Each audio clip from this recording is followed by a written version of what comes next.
I'm excited to announce that we're having our first ever mega sale on overstock clearance and brand new products. For example, save over 50% on this season's flannel sheets. Queen size only $59.98. Kings only $69.98. They sell out fast every year, so order now. Save 20% on our brand new My Crosses. They're designed in the likeness of the one I've worn every day for over 20 years. They come in men's and women's, and they're made right here in the USA. Get our 2025 six-piece My Towel sets for only $29.98.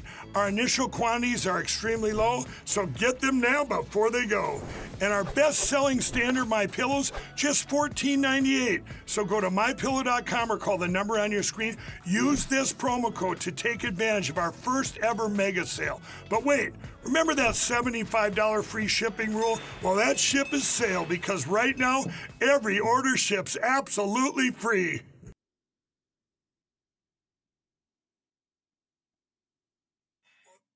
Ship is sailed because right now, absolutely free.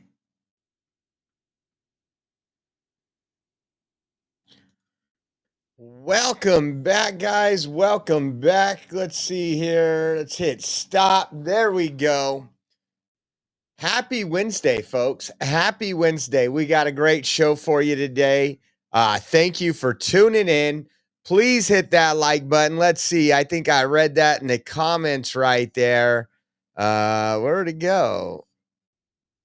See, Marcia says 9 watching and only 4 likes. Come on, guys. Hit that thumbs up. Good morning, everybody.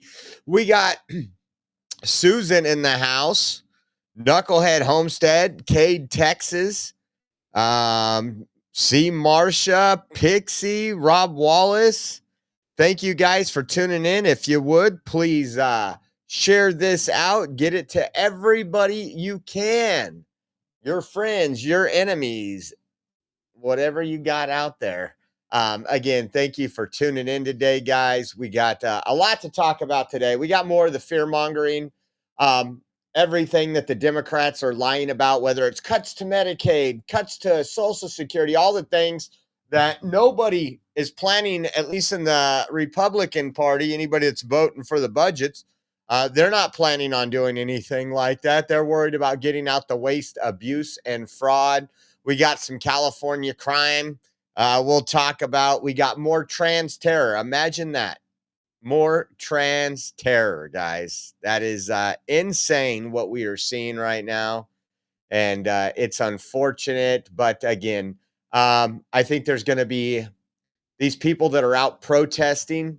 That's what Democrats call it, which means robbing, looting, murdering, all the things they did in the summer of love. Vandalism, destruction of property, all these things. There's going to be a pretty good fight on these people's hands because they are going to go after them and they're going to get caught.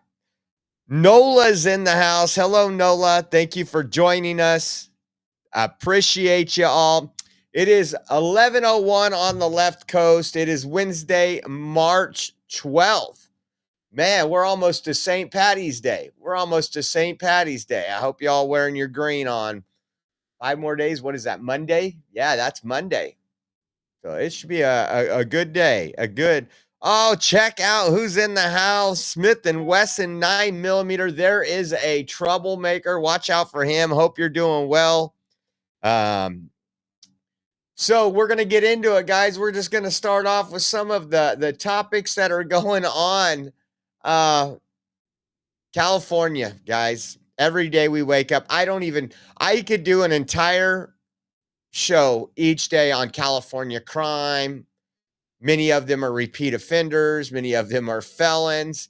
And I want you to see this one here. This one, California felons drive a stolen car into and loot 3 Oakland gas stations. We're always talking about Oakland, and we got a little bit more we covered yesterday, and we're going to talk about it. We know the mayor, Shang Pao, or whatever her name is under extreme investigation, or the former mayor, blamed it on white supremacy. And then there was a shooting yesterday. Could have been a hit. This person was going to testify against them. Take a look at this right here, though. Take a look at this right here. Let me get this screen up. 3:30 in the morning when burglars repeatedly crashed the stolen Lexus ES350 in reverse into the Chevron Minimart on Lakeshore Avenue. The invaders had one thing in mind, the safe, but they were interrupted when Oakland police converged on scene, their lights flashing. The burglars took off in 2 cars, but instead of chasing them, the police car stayed behind, in accordance with department policy that bars officers from chasing suspects in property crimes. So because it was a property crime, check that out. You can go steal a car in California, in Oakland, and we wonder why there's so much crime in Oakland. They're out there stealing safes. Police show up. They're right on their tail, and they know we just got to leave. Get in the car. Let's go, guys. That is Democrats 101. That is what happens when you get a majority Democrats on any city council, make any rules in the state of California. This is what you are seeing. The same burglars then broke into the Chevron on Redwood Road. They then paid a visit to the Chevron in Montclair Village, ramming a car into the store and causing more damage. I'm kind of tired of it, you know. It's getting pretty old here in Oakland, you know. Betts agrees. She had to have contractors clean up the messes. Drivers couldn't get gas at the Lakeshore and Montclair stations because there's no way to pay with no electricity connecting the pumps. I think it's very hard to do business in Oakland. I don't think there's a lot of support. The leadership is not on par. General Manager Omar. Good evening, everyone. I'm Mike Meeback. 3 Chevron locations were all hit within 30 minutes. KTVU's Henry Lee joins us live tonight here in studio with some new video. Henry.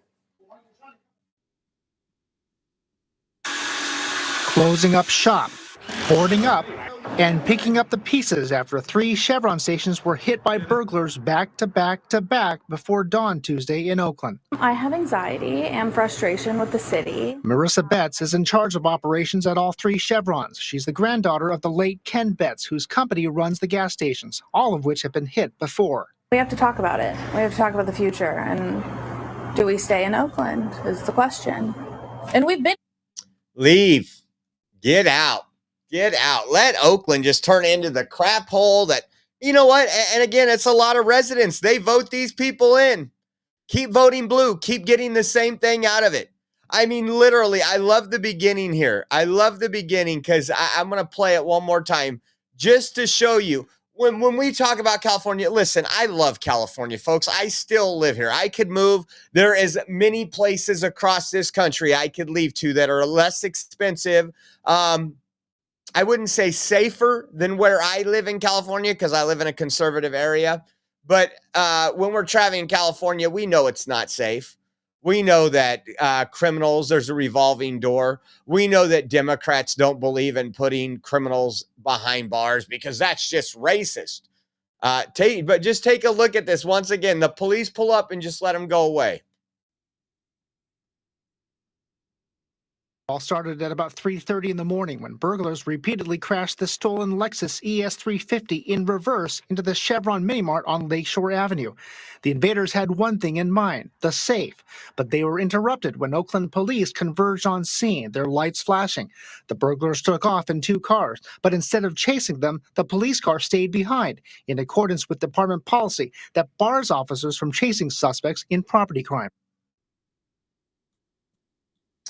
Bars officers from chasing suspects in property crimes. You have 3 businesses now shut down for the day. I don't know how many each one employs. I'm going to say 6 a day. So that's 18 employees that aren't getting paid today. 18 employees who might not be getting paid tomorrow. Tens of thousands, probably more than that. I'm guessing the structure of a building, you're probably looking maybe a couple $100,000 in damage to those buildings. And we can't go after the people who did all this damage and caused all this. And it doesn't surprise me. Doesn't surprise me. Not one bit. Now take a listen to this. Yesterday, we told you there was a shooting. And that shooting might have been a hit on one of the witnesses on recalled Oakland Mayor Sheng Tao. This is crazy. Listen to this.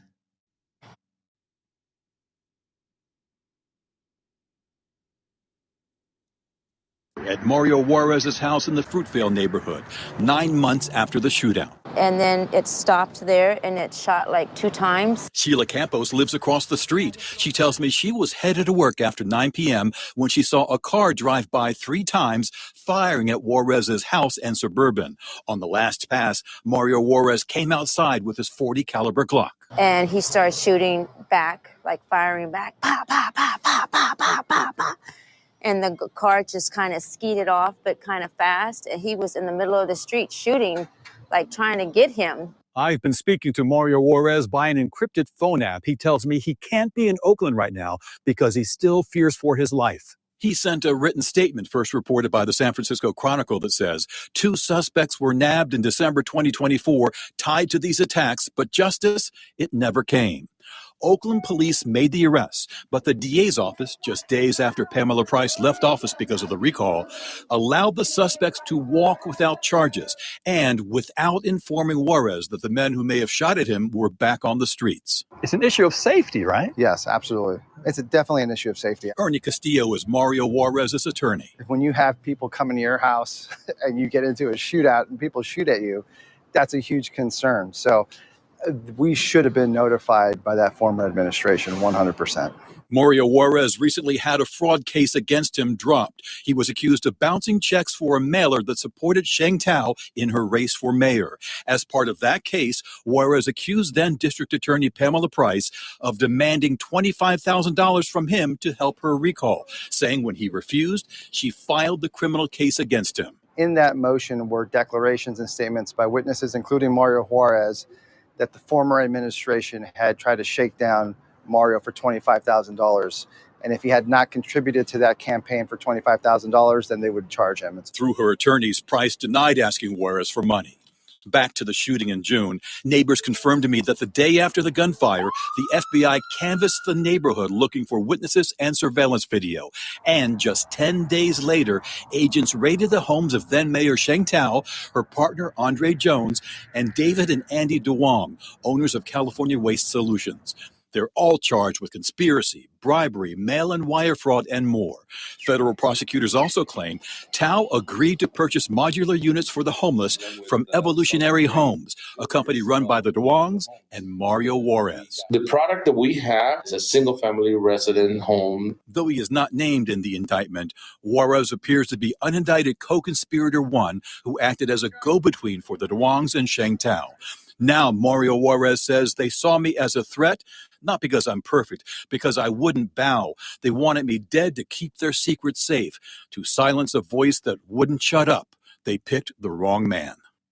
The DA's office now tells me they are taking a fresh look at the shooting case. 1 month before that happened, Mario Juarez says he was beaten by 10 men outside the headquarters of California Waste Solutions. He expected to testify in the federal corruption case. Welcome to California, folks, especially Oakland, man. I want to see that mayor and everybody tied to her behind bars, man. And hopefully now that the FBI, we got a better FBI in there, and we're going to have a story on the FBI here in a minute. And it's good news coming from Kash Patel. But I just don't even know what to think anymore, man. I tell you what, if I lived in Oakland, I don't care if I had to be homeless, I would be living on the streets of San Diego. You couldn't pay me enough to live in Oakland. Not gonna happen. So the socialist and the Marxist are all upset. The Starbucks Workers Union United in Chicago were just arrested for going on strike for a better workplace. Well, okay, if you go on strike, and I've seen throughout my lifetime, grocery stores, everywhere you go, I've seen people striking. However, you don't get to go inside a business and sit on the floor and disrupt their business internally. And the Party for Socialism and Liberation said on their website, Starbucks claims they've always put people first. So why would they call the police on their partners for demanding a fair contract? The cops and CEOs work hand in hand. So again, you can do a lot through the First Amendment. One of them, again, is you can't enter and occupy a building. When you are asked to leave, that's when the police are called. And again, I'm hoping Starbucks is becoming a little less woke, because remember, they just changed their policies recently. Wasn't it in 2021? They had some homeless black guys in there that were sleeping inside the Starbucks in Seattle. And they're like, hey, you guys got to go. We got customers that want to sit down. All of a sudden, the Democrats said Starbucks is racist. So then they changed their store policy to a welcome and inclusive environment where you don't have to buy anything. No. You want to come sleep on our benches? Come sleep on our benches. Well, all that changed probably about 5-6 months ago. I think we reported that. They got a new CEO. They're focused on coffee and not wokeness now. I'd love to see them come out of this, but take a look at this video in here. They're getting arrested.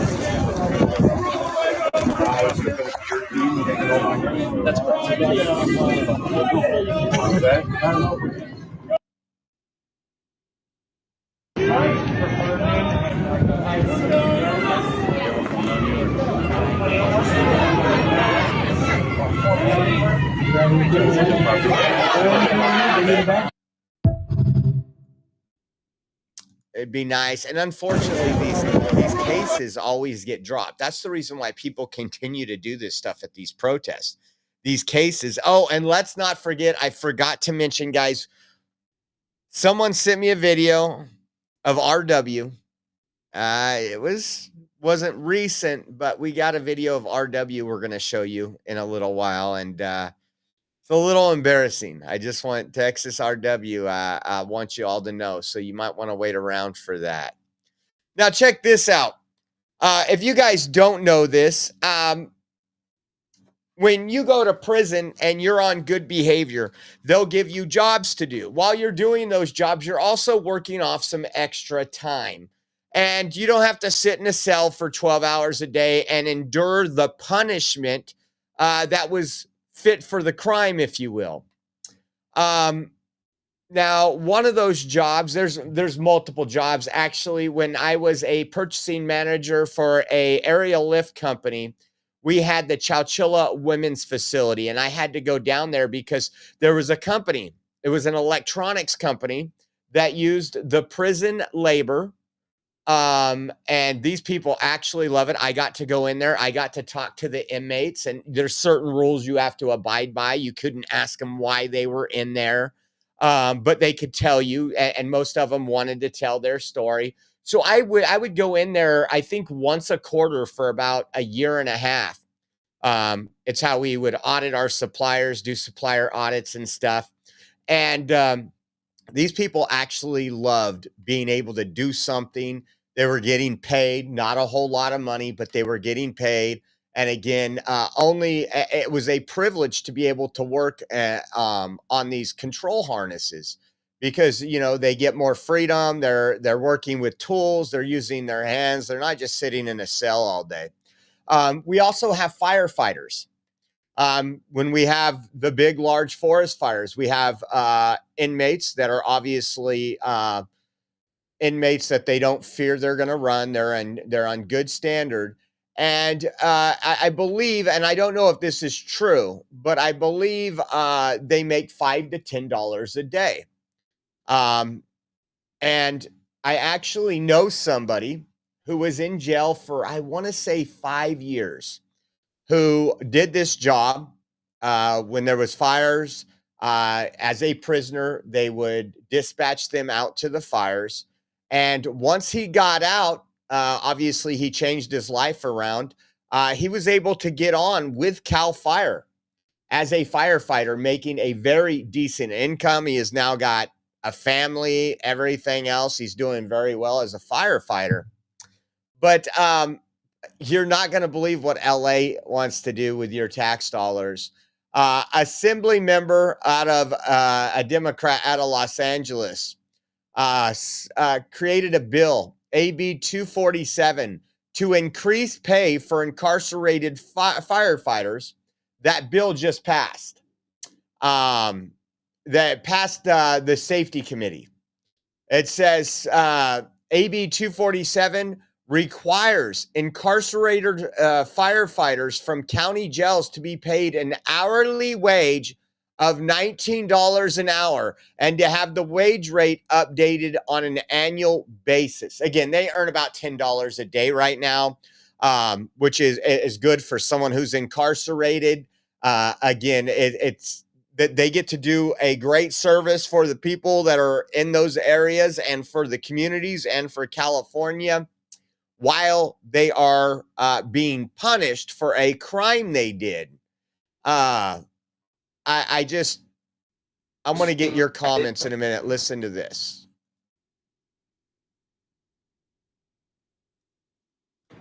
And I want to thank the incarcerated firefighters who were there from day one and didn't leave until the work is done. And the reason we know that is because a lot of people have uplifted that sacrifice. I want to thank John Legend for going to the base camp and raising this issue, CJ Stroud for going to the base camp, raising this issue, Kim Kardashian for raising this issue, the game for raising this issue. The call is on us now as a legislature to change the law and to fund this in the budget. And the real thanks belongs to all of you who are here today. It's not easy to get up here to advocate. It's not easy. Add this to the budget. So I don't know how many firefighters, but I'm just guessing this could be a lot of taxpayer money in a city that is absolutely broke, in a state that's absolutely broke, but they're gonna to serve your community while incarcerated, to come home, rebuild your life, and continue service as a professional firefighter. You are the difference makers. You are the reason that this body exists and the kind of work we should be doing. So thank you all for coming, and thank you all for coming. And I want to thank the incarcerated.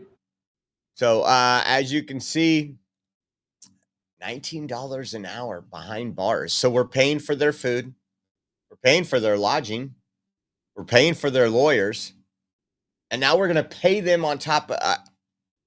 I mean, we do need justice reform. This is not the justice reform we need, in my opinion. And there might be some of you that disagree with me.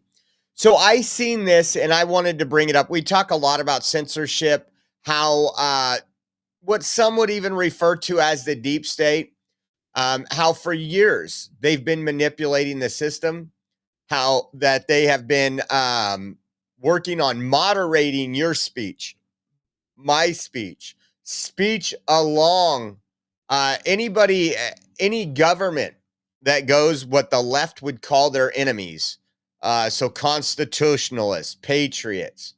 Eric Schmidt did this, and I'm going to read some of it to you. It says, the left spent the last decade building a vast censorship enterprise, a shadowy network of NGOs, tech groups, and governments working to censor the left's enemies, not just in America, but across the West. Over the next 4 years, the GOP must expose and dismantle this system. And it says the censorship, I'll put this up here. The censorship industrial complex wasn't built overnight. It's been festering for years. But the Biden administration mobilized an unholy alliance of government power, taxpayer dollars, NGOs, and big tech companies to build it into a global censorship powerhouse. Seemingly every agency was a partner in building the system. The FBI, CIA, NSA, DHS, State Department, Department of Education, the National Science Foundation, USAID, and even FEMA. Through grants and partnerships, these agencies funneled countless tax dollars to censor groups. It says what you have to understand is that these groups operate as one cohesive class. There's a revolving door between the public and private spheres. Former government officials populate the advisory boards of these disinformation groups and vice versa. And he shares an article with Michael Schellenberger that I shared with you when that was over a year and a half ago. It says Biden's transition team was stacked with tech insiders. They staffed the entire executive branch, state, Treasury, EPA, OMB, etc. Many of them were Obama alumni. When Obama left office, they went to work in tech. When Biden's presidency began, they transitioned right back in. And it's got all the articles from back when. It said, so it should come as no surprise that these worlds are in constant communication with one another. Remember Jen Psaki boasting about they were flagging problematic posts for Facebook? These weren't independent actors under the Biden administration. It was one system. It says, and Biden officials didn't just flag content, they pushed platforms to transform their algorithms to suppress ideas they disliked.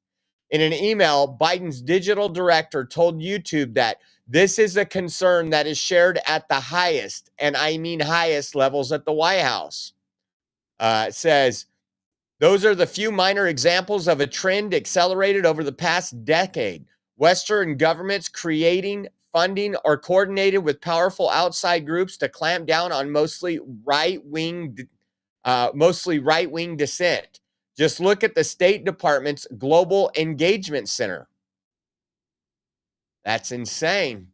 Between 2020 and 2021, two State Department-backed entities, the Global Engagement Center and the National Endowment for Democracy, funneled $665,000 to the Global Disinformation Index and British nonprofits, which create secretive blacklists for conservative media. And here's the one of the articles from back then. Government-backed disinformation group under fire for punishing outlets that reported on lab leak theory. GDI's blacklist were stealthily fed to advertising companies to financially cripple targeted news outlets. The top 10 outlets on its disinformation list are all conservative. GDI's CEO openly boasted that this had a significant impact on the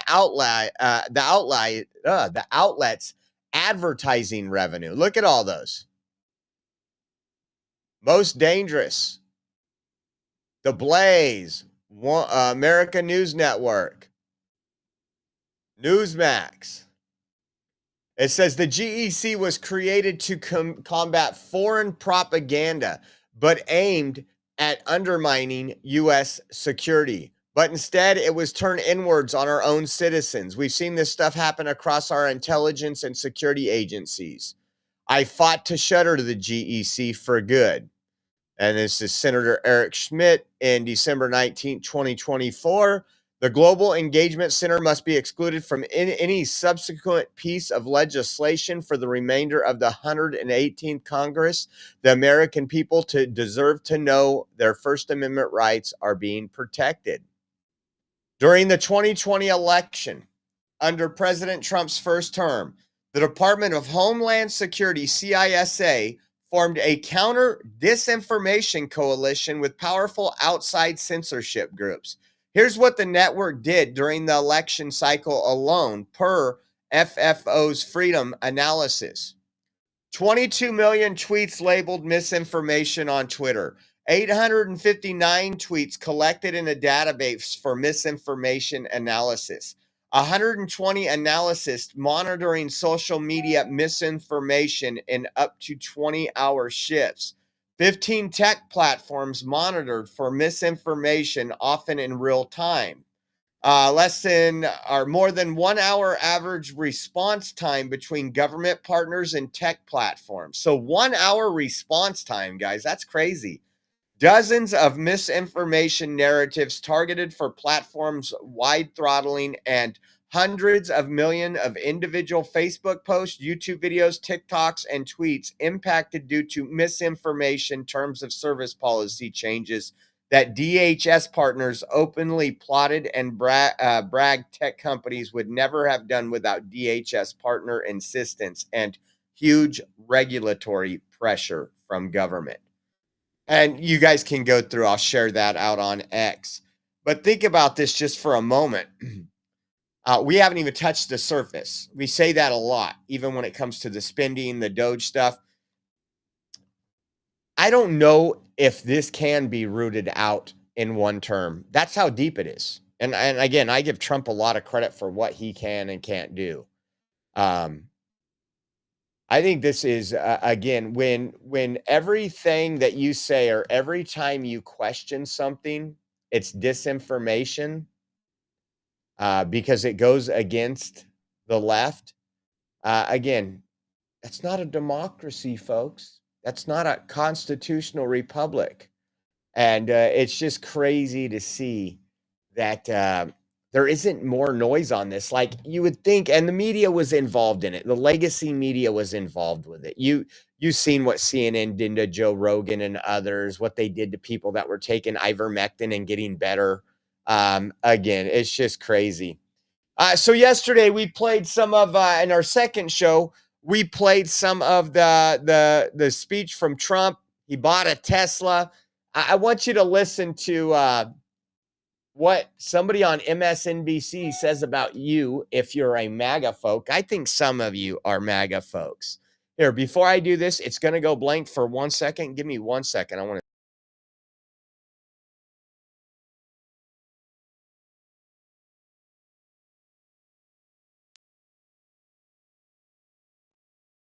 to. Okay, I think we're back. Man, the studio's having major problems. Let's listen to what MSNBC says. Remember, a majority of Americans elected Trump. All 7 swing states. And what are they saying? With everything that's going on in the world, he's taking time out of his day to array 4 or 5 Teslas on the White House lawn and basically act like a showroom salesman. By the way, I don't know who he thinks is buying Teslas, but I can guarantee you that they're out of reach, many of them, for the average Trump voter. So the average Trump voter. Now, I live in a conservative area. Many Trump voters. And I can tell you the income in many of these Trump voting areas is higher than those in the Democrat area. They want less taxes. They want their investments. They're smart. They're not living off the government. That would be the Democrats. When you vote for gimme, gimme, gimme, more socialized programs because you can't do them yourself, you can't be personally responsible, but just listen to what she says. I want to back it up a little. Literally, with everything that's going on in the world, he's taking time out of his day to array 4 or 5 Teslas on the White House lawn and basically act like a showroom salesman. By the way, I don't know who he thinks is buying Teslas, but I can guarantee you that they're out of reach, many of them, for the average Trump voter. So I'm not sure who in the MAGA universe he's urging to buy Teslas, because Teslas consistently, in previous iterations, were bought by wealthier, more environmentally conscious people. And so, if he's trying to now get MAGA to go buy Teslas, I think that's not going to be very successful. But it does underscore that the protest against Tesla and the fact that the market is driving Tesla down is really having an effect on Elon Musk in a true. So I just want to tell you something, and what she's saying used to be the case, that people would buy an electric vehicle for environmentally, the impacts on the environment. I know plenty of MAGA folks, and I could tell you when I was before, 5-6 years ago, when I was working in manufacturing. In this area, the manufacturers are in the outskirts of different towns, 20-minute drives, 30-minute drives from where I live. So people wanted fuel-efficient vehicles. I had the most conservative people I know buying Priuses, bragging when they got to work that they got 55 miles per gallon. That's all it was. Because again, why did they have money? Because they don't waste it. If they can save $30 a week, that's $120 a month for these people. They're going to invest that $120 a month. And the Tesla thing, I think the environmental stuff has been out the door for a while. If you've been in a Tesla and seen all the cool stuff it does, and you like technology, I'm a technology guy. When technology comes out, I like to have the the new technology, checking things out. When the new phone comes out, I love it with its new features, if it has new features. A lot of people are into that. A lot of people like Tesla because, especially in California, gas is $4.59 a gallon. They're not buying it because they're worried about fish floating in the sea. And there is, I wonder where I should have pulled up the statistics. But again, if you voted for Trump, you can't afford a Tesla. It's almost like the Hillary Clinton, the basket of deplorables. I mean, they're just stupid, guys. They're pushing people further and further away.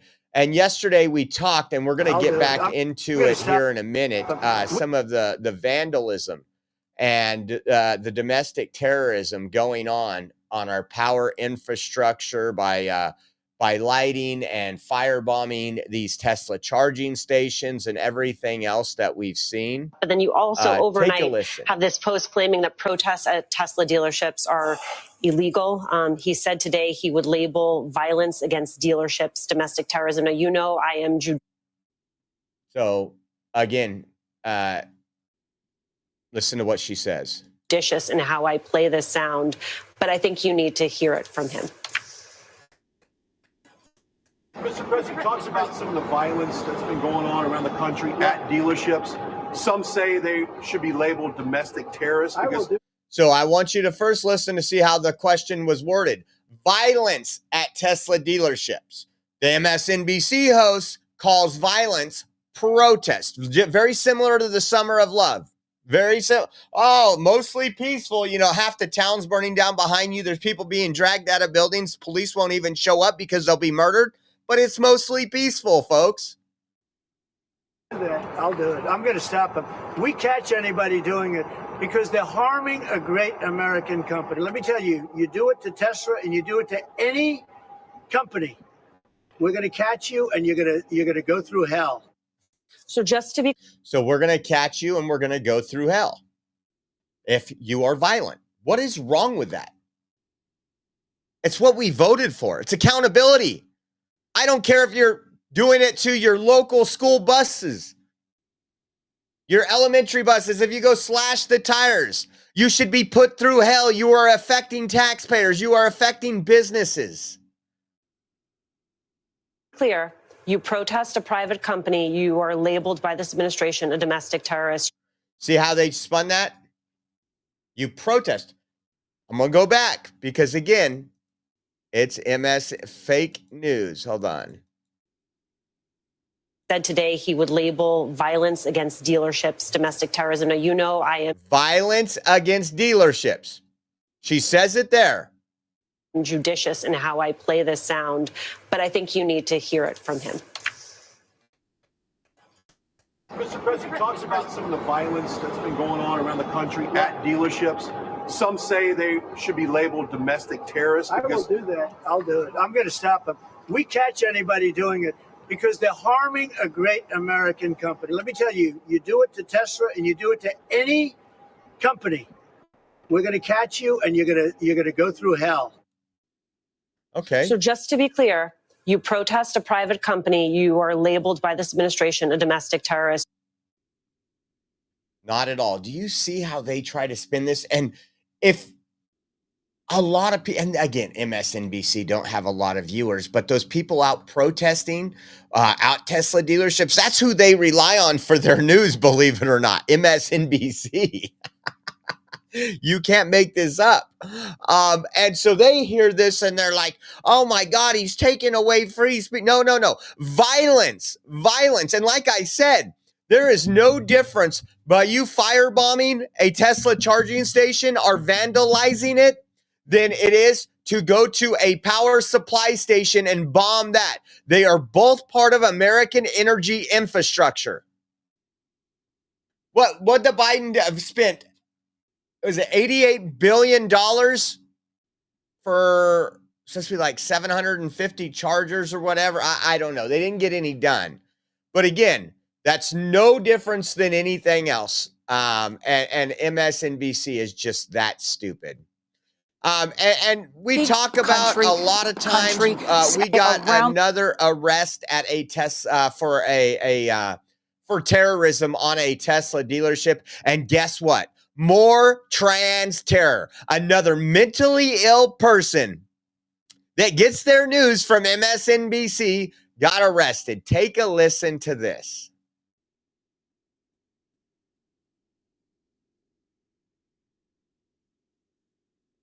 Around the country ever since the end of January, including here in Colorado, where this Tesla storefront was vandalized multiple times with Molotov cocktails and anti-Elon Musk graffiti. Lucy Grace Nelson, a transgender woman, now faces federal and state charges for the Colorado incidents. Dealers in some cities are also being protested. 9 arrested at this one in New York. President Trump offered his support to Musk at a White House event yesterday and agreed when asked if these attacks should be labeled domestic terrorism. So do you think it's an issue? They just said firebombing a Tesla dealership. I think anything you do to any company in America. Again, this is Democrats saying, I can't believe this. The same Democrats who couldn't get felonies against people that were walking around a Capitol on January 6th. So they take some bogus 1512C charge that doesn't even apply to what they were doing and charge them with it. So, oh yeah, we're going to get them with a felony. Let's listen to the rest of this. I just want to thank the president for his support. This means a lot. And also thank everyone out there who is supporting Tesla. It's really terrible that there's so much violence being perpetrated against people like Tesla, Tesla supporters, Tesla owners, Tesla stores. These are innocent people who've done nothing wrong. Dana, Musk also says he plans to double output of Teslas in the United States over the next 2 years. So he's not stopping. Okay, Alicia, thank you. I'm hoping Elon does well. I told you guys, like, Rachel, we are about going through our finances. We need 2 new cars, to be honest with you. Both of them are on their last leg. Both of them almost about 200,000 miles. The the speed wagons out there with like 187,000 miles. It's you don't even need a radio. It plays so many tunes. But we were talking about that, and we're trying to figure out where from some of the stuff, and when one of them's paid off is about 15 months away. And I was like, in that 15 months, I would love to buy a used Tesla for the family car. Just to have and utilize that and support Elon. And not just that, I love the cars. I mean, for what we do here, it's great. Now, it wouldn't be so great for me to do that while I'm traveling all the way back to Washington, D.C., back and forth every couple months. When I do that sometimes, it just wouldn't be effective or efficient. But for everything we need here, it would be effective and efficient. Speaking of transgender, we have Trump that made a comment about this today. Take a look at this. This is from Andy No. Orlando, Florida. Arlisha Darnay Brown, probably a white guy, 35, a trans campaign worker for a progressive Democratic candidate, Josh Will, was arrested on 6 felony charges for allegedly stealing a child's bicycle. Brown, who has 19 prior arrests and is a convicted felon, was distributing Will's campaign flyers at the time of the arrest. Brown is a female who pretends he is a man. Her boss is campaigning to put the brakes on the Trump administration. Oh my gosh. These people are just crazy. Man, he looks horrible. Flagler County Sheriff. Home solicitation. Stolen driver's license. I mean, this guy, felony, misdemeanor, felony. burglary, dwelling. Wow. Traveling outside the county for burglary. This guy's going to be doing some time, hopefully. That's crazy. Well, listen to this, and we're going to get to more of some of Trump's comments, but I think it just fits. We had another trans terrorist arrested for Molotov cocktails trying to burn down a Tesla dealership. We had that person stealing kids' bikes, 6 felonies. Let's listen. Also demeaning women. But who would want these things? And everything's transgender. Hold on, let me refresh it. And in this, just to give you an idea, he's talking about how Democrats have lost their way. And in a minute, he's going to talk about... and they're also demeaning women. But who would want these things? And everything's transgender. Everybody transgender. That's all you hear about. Now, that's why we won the election in record numbers. But very importantly, now it is what it is. The Democrats should get with us and come up with good tax policy. And they should not. And they're also demeaning women. Talking about, again, the Democrats' war on women, how they've taken an extreme, for years now, an extreme stance, putting men in women's bathrooms, putting boys in girls' sports, giving championships and records to men in women's sports. It's just crazy. It's just crazy. Now we're going to talk about some stuff again with the budget and some other stuff. I need to move on, man. I'm not even halfway through, and we still got the undercover video of RW, guys. It's coming up here in a little while. But listen to this. This is CNN breaking down Doge in a poll. That actually has majority support. About when we're talking about the cuts that Doge is bringing about. How are they feeling about Yeah, this to me was one of the more shocking figures that I saw. Made me go, wait a minute, hold on one second. Whoa, Americans on Trump and Joe's efforts. Musk and Doge should influence government spending and operations. Look at this, 54%. The majority say that he and they should. How about approve of Trump trying to cut staff at government agencies? Again, you get a majority here, 51%. So yeah, Elon Musk might not be that popular, but these cuts and the idea of spending cuts, at least within the federal government and cutting at government agencies, that actually has majority support. I was truly surprised by this, Kate, but the numbers are the numbers. Well, there is a view that cuts across Democrat and Republican of people thinking that Washington is too big, bloated federal government, waste, fraud, and abuse. I mean, those are drain the swamp is what people run on over and over again.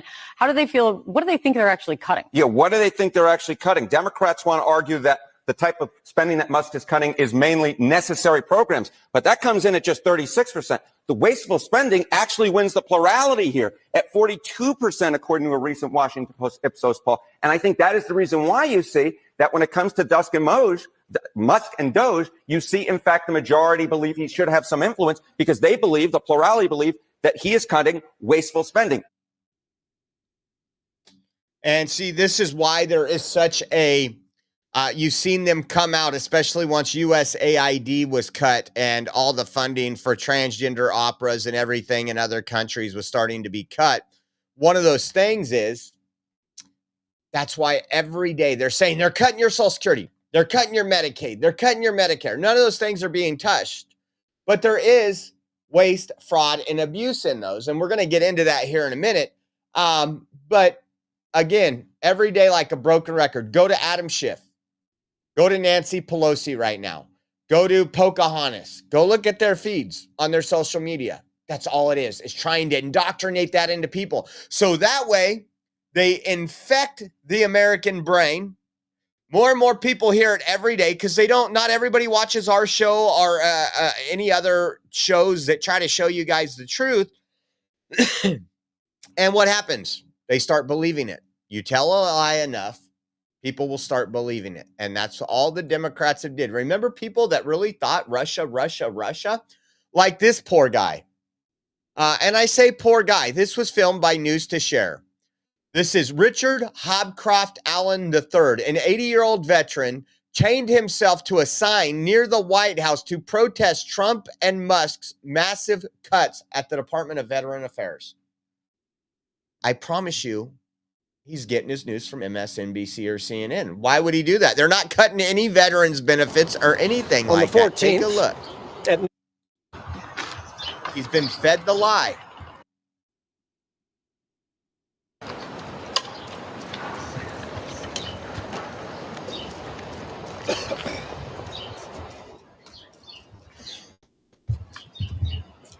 King Trump and President Musk are killing veterans, and veterans are not going to stand for this anymore. We are marshaling all over the country on the 14th of this month at noon. I don't know where that doggone. It's on this side, hanging out over there. We're marshaling on the 14th at noon and marching all over the country to say one simple thing. Veterans will not stand for this any longer. We believe. So this guy's acting like he's talking for all veterans. I'll finish playing the video here in a minute, but what won't they stand for? What we just played the Secretary of the VA calling out the media on all the lies. Yesterday, we played that. It was a great video. Way to go. But listen to this. That an unelected leader is killing our fellow veterans, and something must be done. All over our country, people are standing up, making noise in the streets, and stating, we cannot go on as usual. I know that you wake up in the morning, many of you, my fellow Americans, and particularly my fellow veterans, and you say, something is terribly wrong up at the level of our so-called commander-in-chief. We cannot take illegal orders, and we are sworn to defend our country against domestic enemies. So this guy is obviously a whacked out libtard. You know what? Like when those people glue themselves to the streets, I wish they would just get rid of everybody in the area and shut it down for 7-8 days. And when there's just nobody bother them, they want to be glued to the street. Let them sit. We're going to shut down the bridge today. 7-8 days. We'll have a bobcat go in there, pick up their dead body, throw them in the back of a dump truck and move on. Leave them out there. Maybe a storm will come by. I mean, this guy is absolutely full of himself. Again, believing the propaganda. Nobody can come up with one proof. All they had were eggs because of what the Biden administration did. Cost of eggs went up. Oh. Cost of car insurance didn't go up. Cost of electricity didn't go up. Cost of gasoline didn't go up. Cost of groceries didn't go up. Think about this for a second. They have no evidence of what they're saying. They're saying they're going to do this. This is unconstitutional. How's it unconstitutional? How is creating the government our founders intended, a limited government, not a bloated, oversized government, how is that unconstitutional? Yeah, I'm not going to play any more of that video, but I just thought that was interesting. Again, I've said this for a long time. There's going to be some very few good people who lose their job in the federal government that were actually going to work, striding to get the government works done. And then there was those that just skated around. And listens to Trump's comment today when he was taking questions. Listen to this. What responsibility do you feel to the civil servants who have now lost their jobs? Many of them worked at the Department of Education during their first term. Sure, I do. I feel very badly, but many of them don't work at all. Many of them never showed up to work. Many of them never showed up to work, Kelly. And unfortunately, that's not good. And when we cut, we go, and that's what I had a number of meetings with a lot of people over the last couple of months. When we cut, we want to cut, but we want to cut the people that aren't working or not doing a good job. We're keeping the best people. And Linda McMahon is a real professional, actually a very sophisticated business person. And she cut a large number, but she kept the best people. And we're going to talk about that because now, coming up in the show, we're going to talk about that. But we're going to talk about some positives first. Things that you won't hear MSNBC say. Things that CNN is pushing down the road a little bit. And just so you know, this morning, it is Wednesday, and our press secretary came out with this tweet, and we're going to talk about it a little bit. Happy Wednesday, America. Lowest core inflation in 4 years. Lowest mortgage rates since December. Airline fares down, gas prices down. GE Aerospace announces $1 billion in U.S. manufacturing, and Japan beer maker Asahi announces investment and jobs in Wisconsin. Think about that. Lowest core inflation in 4 years. A lot of the things that the media should be touting, they're not. When you take a look at the stock market and people that don't understand the stock market, it works off speculation. If you think something's going to happen, not because something's happened, the tariffs hasn't caused any of your prices to go up. Nobody can find a single thing that tariffs has caused prices to go up yet. We have people worried about it. We have people saying they're going to have to raise prices. I think Target did that not too long ago. They don't know. They're speculating. And that's what the stock market is roughly about. And so right now, if you say, oh, the Dow's down 800 points, and you ask somebody why, and they say, well, Trump. Okay, what'd Trump do? Well, his policy. Okay, so did he make the cost of goods go up yet? No. What'd he do? Well, the things he says. All speculation. These people, and what's funny is what causes the stock market to go up and down? The people that Democrats hate, but then they get behind them for the stock market. These are rich millionaires and billionaires that can sell millions of dollars worth of stock. They could dump stock here. And you know, the smart people who, at least my opinion, and again, I'm no advisor, smart people are the people buying right now. If I had the money to buy Tesla, you bet damn sure I would buy as much Tesla as I could afford right now. Because it's going to go back up. They're boycotting it.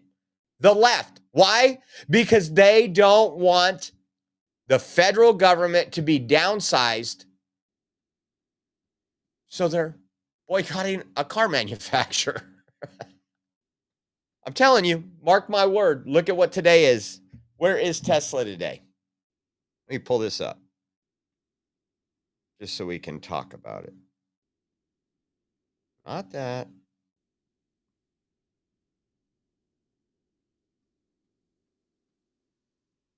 Tesla. Oh, wow. One day. It's went up a lot today. So yesterday you should have bought. No. So let's see. 1 week. So the lowest it was about 212 a share. It probably went a little lower than that. But on my graph, 212 a share. And right now, it's about 250 a share. So if you would have bought a day and a half ago at 212, you would have bought 100 shares. You'd be up a whole lot of money right now. Just the way it works, guys. And listen to this. CNN. Again, Democrats aren't out there talking about core inflation, are they? Finally, we have some good news on the economy and really the number one issue for many Americans, the cost of living. So we just learned that consumer prices in February increased by 2.8% year over year, 0.2% month over month. Both of these figures were a step in the right direction, and both were better than expected. So this is definitely very encouraging to see, because it's going to, I think, relieve some fears that inflation was perhaps re-accelerating, because this actually breaks a streak of 4 straight months where I think you could see it on the chart all the way to the right, where the inflation rate was going in the wrong direction. 4 straight months, inflation going in the wrong direction. Biden's been in there Biden was in there.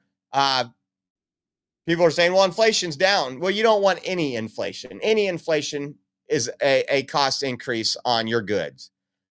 But it's down. It's heading in the right direction now.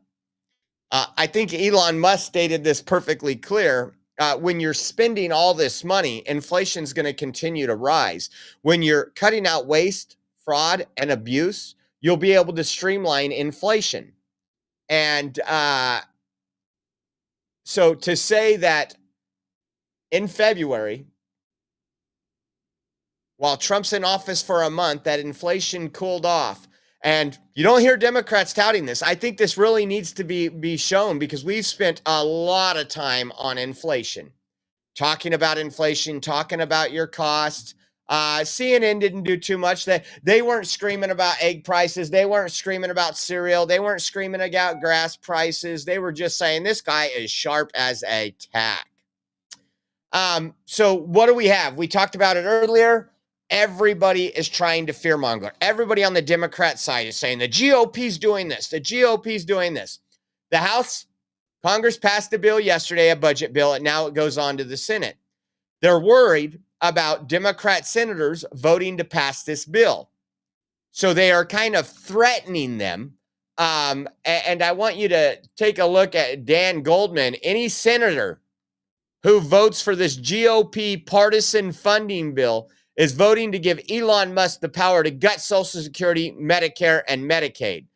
This is not funding the government. Senator Pat Murray and Rep. Rose DeLauro have a 1-month clean CR to keep the government open.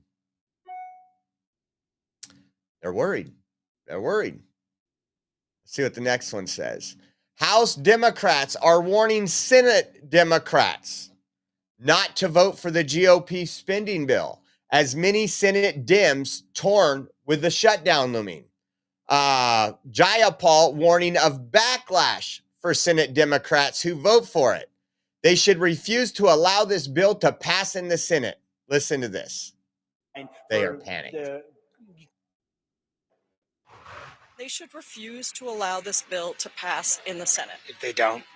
I think there's going to be huge backlash from across the country, and I think all of them will have to deal with the consequences of that. The Republicans have the White House, the Senate, and the House. If they want to do this, and if they want to screw over the American people, they can do this with their votes and their party. I do not believe that Democrats should participate.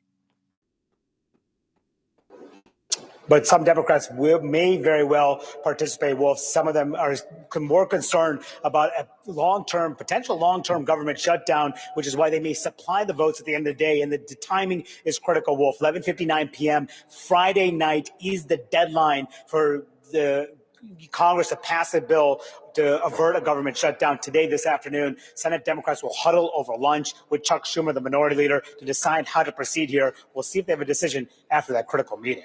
Yeah, it's a critical decision for the Democrats to make. The Republicans need the Democrats in this specific piece of legislation in order to get the House version passed, and the impact on the American public could be enormous if the federal government shuts down, including a lot of people not only losing their jobs, but being harnessed with enormous problems without. So we'll see how that goes. We might have a vote. We might have an answer later today on our second show. But like they said, Friday at 11:59. How many remember this? We've talked about Medicaid. We've talked about how these Ponzi schemes are unsustainable. We cannot keep. And we have Democrats saying, "Oh, Medicare, we can do Medicare, Medi-Cal, all these Social Security." And the truth is, something has to change.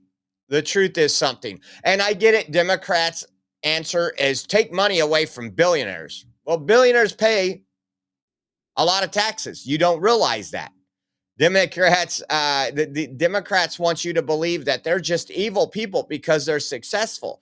And we should take from them because they're successful. Same thing they did to white folks over the last 30 years. Oh my God, this white person's in a role of leadership.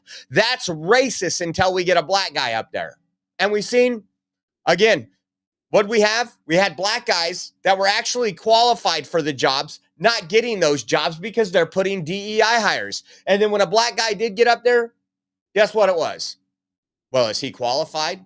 Because we're just putting him up there because of the color of his skin. And now we're getting rid of all that. Now we're putting that behind us. Listen to Pelosi. This was 2010. Keep our promises on Medicare. We simply must make the cuts in waste, fraud, and abuse in Medicare so that the benefits and the premiums are untouched. So that was in 2010. We did nothing, folks. Let's listen to it one more time. Waste, fraud, and abuse. This is from Nancy Pelosi in 2010. Promises on Medicare. We simply must make the cuts in waste, fraud, and abuse in Medicare so that the benefits and the premiums are untouched. We owe it to our seniors. We owe it to our country. We owe it to our seniors and we owe it to our country. Now she's fighting that. When they're going after waste, fraud, and abuse, she's saying they're taking away your Medicare. They're taking away your Medicaid. Man, how things change. We're getting closer to that video that was secretly sent to me. I love you, man. I'm not going to say that word because I would have to do it I have to put something in the tip jar and I'm broke right now. Thank you, Up True Breed. Appreciate your support. Love you guys. Thank you guys so much for being part of the Oreo army and making this fun. Let's talk about this. This was on CNN. Rep. Grandin Bill, Republican out of Texas. Listen, and remember when Doge went into the GAO, the Government Accountability Office, and Democrat says, we don't need Doge. We already have the Government Accountability Office, that is their job to find waste, fraud, and abuse. And we're like, where have they been?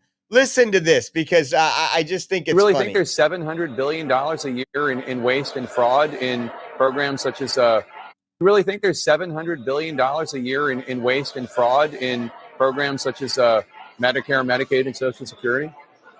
Well, I can tell you what the nonpartisan GAO has identified, and we had a hearing on this earlier today. They've identified to be about $500 billion just in fraudulent payments. Hold on, just in fraudulent payments. In fraudulent payments. These aren't people that deserve the services. These aren't people that are entitled to the services. These are fraudulent payments. $500 billion. This isn't Doge. This is coming from the GAO. I want it. Oh, I got to refresh this. I hate when it does that.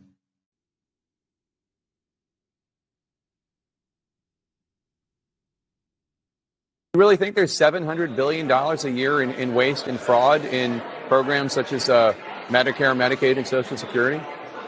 Well, I can tell you what the nonpartisan GAO has identified, and we had a hearing on this earlier today. They've identified what they believe to be about $500 billion just in fraudulent payments across the federal government. That's Social Security, Medicare, and Medicaid. This is not payments that are legitimately going to people who deserve it and actually should be getting this money. This is fraud.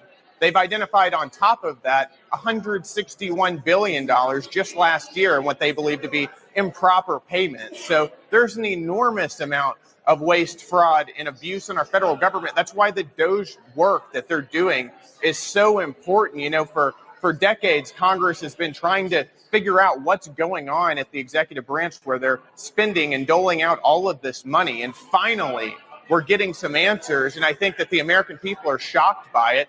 And, I think in the coming months, you're going to see some action from Congress to get rid of this. $500 billion.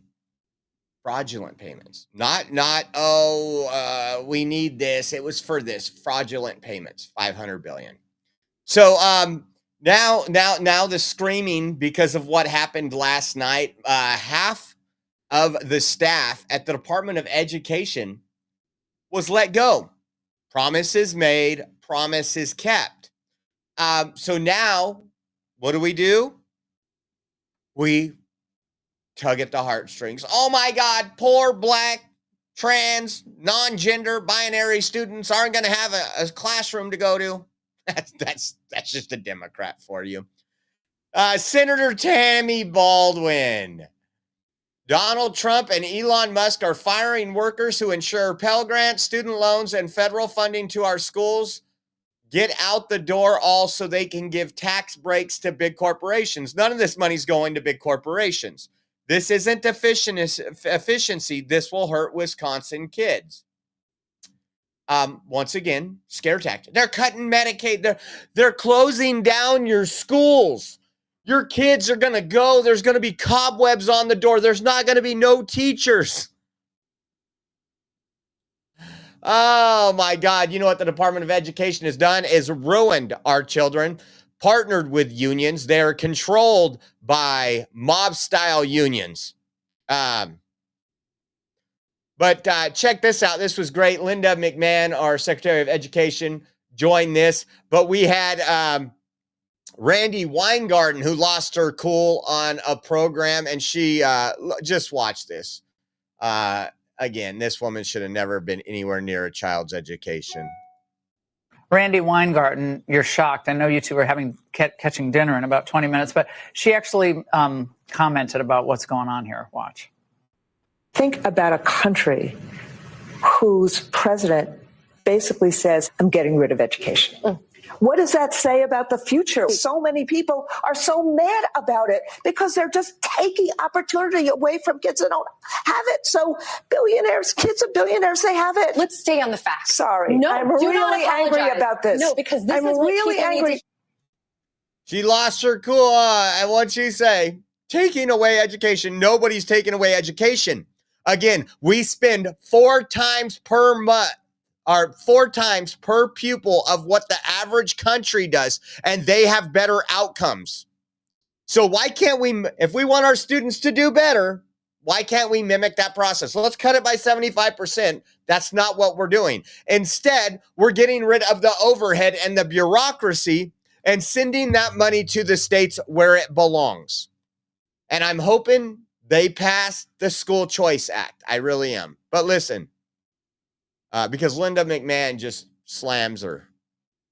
Your reaction? Well, clearly we're not taking away education. The president never said that. He's taken the bureaucracy out of education so that more money flows to the states. Better education is closest to the kids, with parents, with local superintendents, with local school boards. I think we'll see our scores go up with our students when we can educate them with parental input as well. Well, she's very angry. And over the weekend, I posted on X that it would be nice if Randy were ever angry about the abysmal 8th grade and 4th grade reading and math proficiency. You see those numbers, like 18%, 22% of proficiency or above? In 4th and 8th grade, we rank near the bottom globally. Look at that. Test scores versus education department budget. Age 9 reading, 2.7%. Age 9 math, down 4.1%. From 2012 to 2022, both of them, reading and math, went down for students that are age 9. And in 2012, we spent $68 billion. Now we spend another $8.3 billion, and we're going down. So we went up 12.12% in our budget, but our ability to read and stuff went down. On these standards, it's shocking, given how much, and we're putting up a graphic, given how much we spend. I can't even, it's terrible. Well, I'll tell you, it's unbelievable. And when you think about high school seniors that are graduating, only 30% of them are reading proficiently. Now, that doesn't mean that they can't read words, but they can't read cognitively. And that's what we're missing. You know, you read to learn up until 3rd grade, and then after that, you're learning to read up until the end of 3rd grade. Then you're reading to learn. And if you can't read after the end of 3rd grade, you're going to be behind in your reading. And so that's what we have to focus on. Well, I've told you guys many times before how much our education system changed when I was in elementary school. There was always kids that were just couldn't keep up with class, or they had They had maybe one thing that they couldn't do. They were great in math. They were great in science, but they just couldn't do this very well.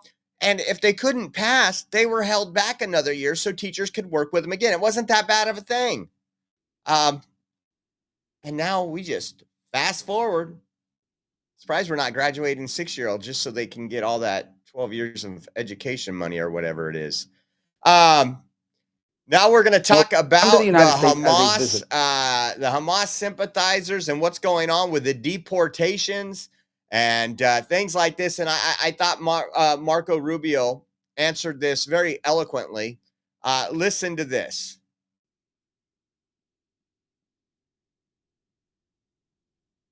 Which is what a visa is. When you come to the United States as a visitor, which is what a visa is, which is how this individual entered this country on a visitor's visa, okay, you are here as a visitor. We can deny you that visa. We can deny you that if you tell us when you apply, hi, I'm trying to get into the United States on a student visa. I am a big supporter of Hamas, a murderous, barbaric group that kidnaps children, that rapes teenage girls, that takes hostages, that allows them to die in captivity, that returns more bodies than live hostages. If you tell us that you are in favor of a group like this, and if you tell us when you apply for your visa, and by the way, I intend to come to your country as a student and rile up all kinds of anti-Jewish student, anti-Semitic activities, I intend to shut down your universities. If you told us all these things when you applied for a visa, we would deny your visa. I hope we would. If you actually end up doing that, once you're in this country on such a visa, we will revoke it. And if you end up having a green card, not citizenship, but a green card as a result of that visa while you're here in those activities, we're going to kick you out. Wow. Oh my God. It's so good. I mean, there's a breath of fresh air. Again, if you would have applied on your visa to say what you were truly here to do in the United States, you wouldn't have been granted a visa. You got a green card now because of that visa. This is what you were doing. Ta-ta for now. Go home. So this is, again, protesters gathered outside of the New York City courtroom where a judge is expected to consider the lawful detention of Mahmoud Kahili. And check it out. This was them outside. We're going to show you some of this. We got some other videos. Take a listen. No matter what you think about, no matter what your political views are, you should care about this issue because you should care that your First Amendment rights are actively being stripped from you.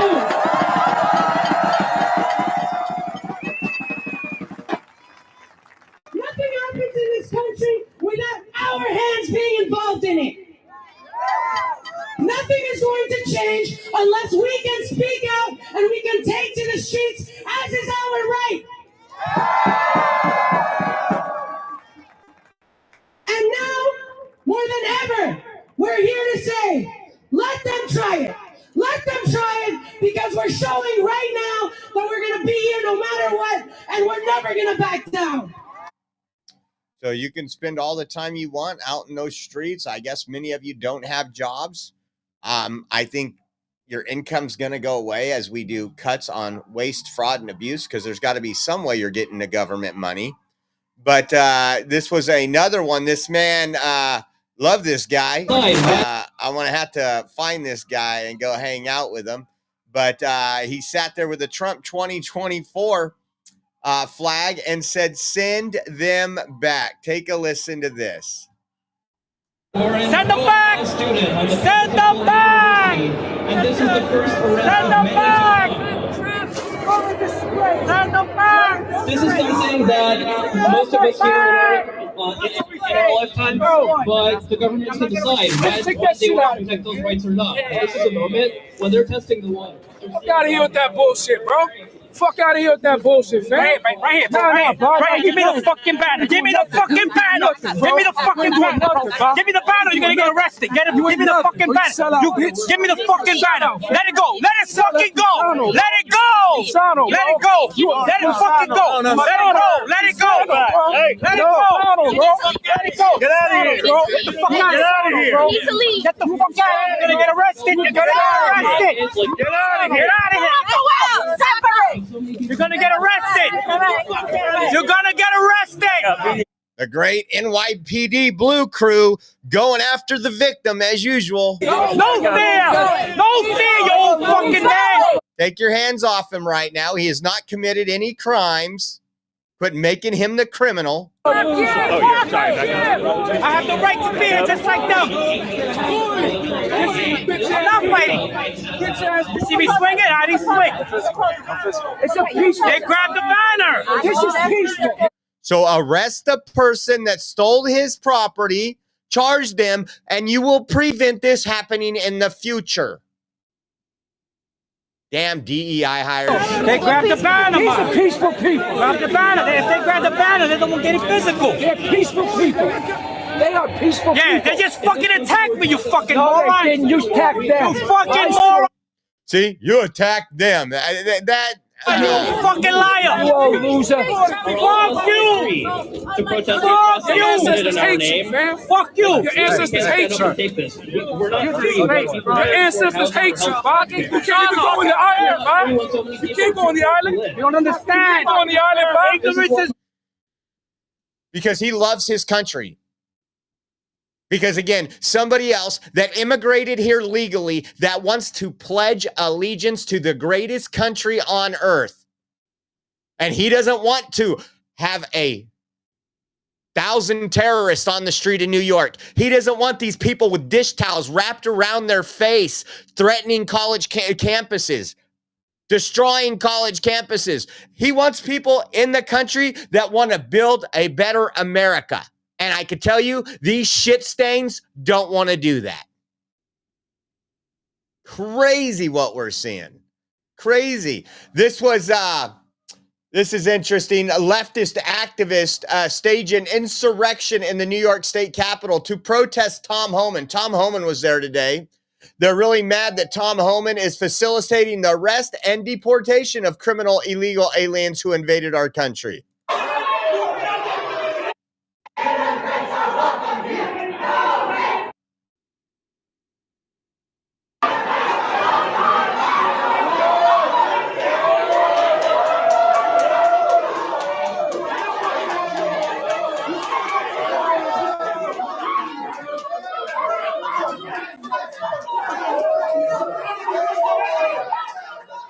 Look at him smiling.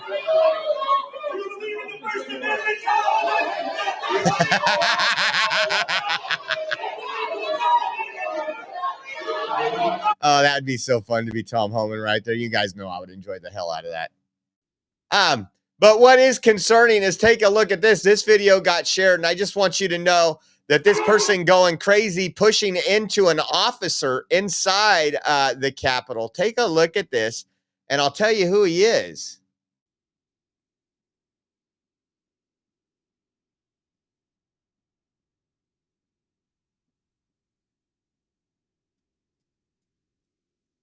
Come on, play for me. I have to refresh that one.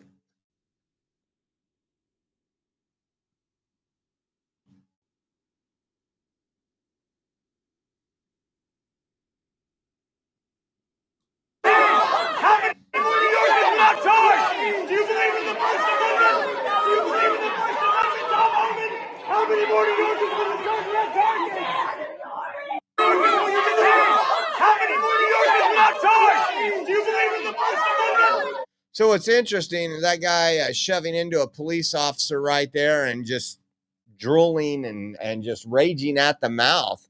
That is New York City mayoral candidate Zohran Mamdani. And this guy is actually surging in the polls. He's number 2 right now in the mayor's race. And this is, again, you elect stupidity, you're going to get stupidity. And if New York elects him, I'm sorry. Let it go down with the mayor. You know, you guys, people have had plenty of warnings about electing people like Newsom. I thought this woman was very well spoken right here. Check this out. Gives you a little, maybe something you didn't know. We've discussed it before. We've actually pulled up some of the statistics. But talking about this Columbia University, how many students there are American citizens? Let's watch this. Half of Columbia's enrollment over half of Columbia's enrollment is foreign students, and they're the ones who pay full tuition. Yeah. And so of the general studies student population. And that raises two questions. One, why is the American taxpayer, the Free Press reported that, $400 million in federal grants have been yanked. Why are American taxpayers paying to educate people who aren't Americans? And two, it raises this question about immigration and which way the cultural exchange is going. Mm-hmm. So the other day, 2 days ago, I do believe, right? This is Wednesday. So I think on Monday, Harvard froze hiring. Mm-hmm. What do you make of that? How do you read that? It's interesting because a lot of these federal grants go to the hard sciences. So the professors who are supporting the protesters, supporting, BDS resolutions, saying, screw it to the administration, they're not the ones who are going to get pinched by the fact that Trump is pulling grant funding. So you're going to see a civil war within the universities of the serious researchers saying, hey, we just want to do our research. We don't want to get, in this fight with the administration over this, versus the ones who say, no, this is the hill we're going to die on. Okay. I thought that summed it up very well. And again, more than half of the students at Columbia University are foreign. It seems like they're spending their class time protesting against America, protesting against everything that our Western culture and values. So go to college somewhere else. Okay, now here is the video, guys, that you've been waiting for. This video was sent to me. I didn't know there was videos of RW that existed like this.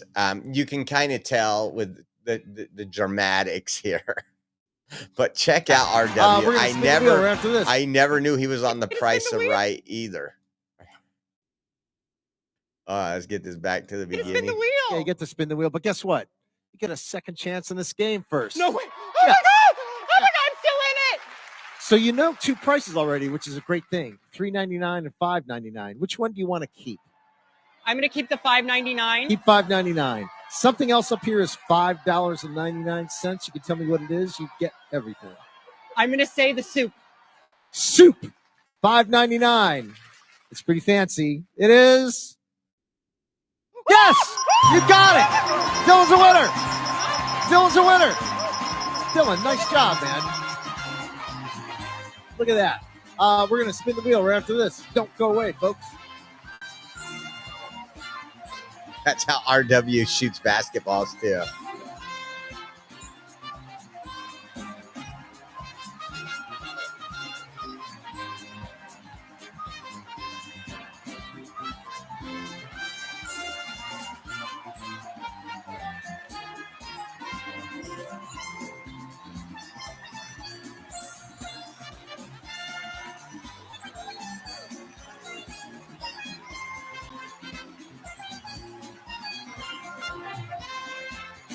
One of the few times I've seen RW with shoes on, but it is The Price is Right.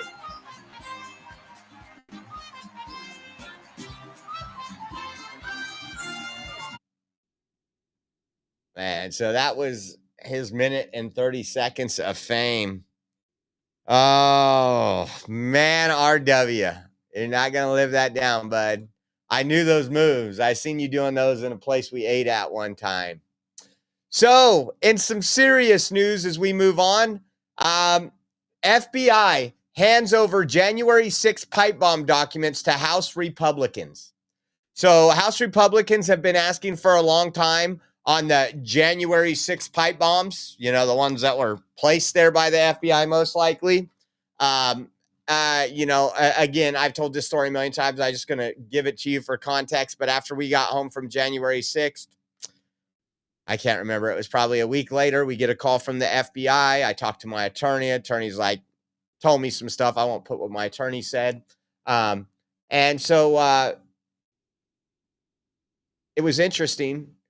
They called me up the last time and said, hey, you're not in any trouble. We know you didn't do anything wrong, but we just wanted to come over there and show you a picture of the person that placed a pipe bomb. This is a serious threat. We want to figure it out. And I would too. I don't care what side they're on, right? And he goes, so we're going to bring you that picture over. They ended up coming over and they're talking about my trip, trying to get me to say things. And it was good cop, bad cop. And I was like, you guys are stupid. I don't think Didn't say anything. And I was like, I thought you guys were here to show me a picture of somebody, a suspect, to see if I recognize them. And they're like, oh, and they start going through their files. You know what? I must have left that on the desk. You know what? We'll contact you. We'll bring that back out. But this is interesting because, again, the FBI hands over January 6th pipe bomb documents to House Republicans. And you know what? You know what's frustrating? And I know you guys are with me on this. This right here doesn't matter if it was Kamala Harris who dropped those packages. The media, the legacy media, will ignore it. A good portion of Americans won't understand the severity because it won't be covered like it needs to be. But I'm interested to find out what comes about this. We're obviously going to follow this one pretty big. And then there was another tweet today, more great news from Kash Patel. Today, following efforts with our interagency partners, I can report that a career director-level employee at U.S. Customs and Border Protection has been charged with allegedly attempting to defraud FEMA, as well as lying to federal agents. This is part of the new FBI's renewed effort to crack down on public corruption and deliver accountability for the American people. Justice will be done. Thanks to our partners, AG Pam Bondi, the Justice Department, and our FBI Detroit team for their work. So, today, following efforts with our partners, I can report that a director-level employee at U.S. Customs and Border Protection has been charged with allegedly attempting to defraud FEMA. This will be interesting. And he says, a career director-level employee. You didn't see this under Biden. You didn't see people that were getting paid off your tax dollars being held accountable. And so that'd be great. And then some of the numbers, ICE had a phone call releasing their numbers. Bill Malugin breaks it down. It says, breaking, senior ICE and DHS officials just held a background call with reporters. Highlights below per these officials. Trump's administration ICE interior arrest of illegal aliens inside the U.S. has already surpassed all of Biden's ICE interior arrest in all fiscal year 2024. In Trump's first 50 days in office, from January 20th through March 10th, the Trump administration ICE has made 32,809 arrests of illegal aliens in the interior of the U.S. This almost matches all of Biden's ICE interior arrest in fiscal year 2024, which were about 33,000. But listen, those arrests and how they classified those arrests, the Biden team, it was fraudulent. Listen to this. Officials say in the last 2 days since March 10th, the Trump ICE arrests are now above this number. Of the roughly 33,000 ICE arrests under Trump so far, 14,111 are convicted criminals. 9,980 have pending charges. 8,000 plus have immigration violations, and an immigration violation is being in the country illegally. It's a crime. ICE currently has 47,600 illegal aliens in detention, and they are maxed out on beds. ICE and DHS officials then said a review of their records showed that the Biden administration cooked the books and falsely inflated ICE arrest data and were purposely misleading the American public by categorizing illegal aliens who were processed by ICE and released into the interior of the U.S. as ICE arrests. So think about that. When we seen them people turn themselves in and get put in the back of a van, Biden was saying, we're doing our work. That's an ICE arrest. When all they were doing is transporting them to a little soft-sided tent, giving them a sandwich, giving them some fresh water, getting them over to an NGO so they could come to a city near you, live in a 4-star hotel, and get EBT. It says, ICE says their review found tens of thousands of cases in which these so-called pass-through arrests where no immigration enforcement action was taken and the aliens were released into the country were counted as interior ICE arrests in the data. ICE says this was a directive from the previous leadership at DHS, and it included thousands of violent criminals and gang members. ICE says they are currently attempting to locate and arrest the previous pass-through arrest from the Biden administration. So listen, they went in there to ICE. What have you been doing? What happened over this time? And they said there was no immigration enforcement action taken, and they were released into the country, including criminals and gang members. And that directive was given from the previous leadership at the DHS. Alejandro Mayorkas needs to be in Guantanamo Bay. He needs to live out his life in the Bay, maybe in the Bay, right? This is a traitor to this country, knowingly falsifying documents, and criminals and gang members put him in your community. Some of those people could have been the ones that committed murders. Actually, probably more likely than not.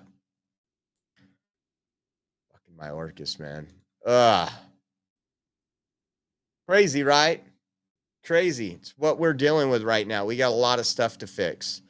But hey, I want to say thank you guys for tuning in. Again, we are still behind. I got like 2.5 more bills to pay for the beginning of the month. If you guys want to help out, Up True Breed, thank you so much. Old Uncle Bill, thank you for your Zelle yesterday. I thanked you on the next stream, but you weren't there. I think you were with RW trying out a pool table or something. I don't know what you guys are doing. But I just want to say thank you to everybody who is helping us out. And if you can, we appreciate the blessing. You can go to Venmo at Oreo Josh, Cash App, $Oreo Army, GiveSendGo.com/Oreo 2024, or head over to our website, theoreoexpress.com. Check that out. And the OreoExpress.com, there is a donate now button. Click on that donate now. It'll have all our donation links, including Zelle, guys. Thank you so much for all the blessings. God bless you all. And we will be back in about 4 hours with a show and another afternoon show. We'll give you all the updates to everything that's been going on. Until then, thanks again for tuning in. Hit that like button on the way out. And we'll see you in a few hours. God bless. I'm excited to announce that we're having our first ever mega sale on overstock clearance and brand new products. For example, save over 50% on this season's flannel sheets. Queen size only $59.98. Kings only $69.98. They sell out fast every year, so order now. Save 20% on our brand new My Crosses. They're designed in the likeness of the one I've worn every day for over 20 years. They come in men's and women's, and they're made right here in the USA. Get our 2025 6-piece My Towel sets for only $29.98. Our initial quantities are extremely low, so get them now before they go. And our best-selling standard My Pillows, just $14.98. So go to MyPillow.com or call the number on your screen. Use this promo code to take advantage of our first ever mega sale. But wait, remember that $75 free shipping rule? Well, that ship is sailed, because right now, every order ships absolutely free.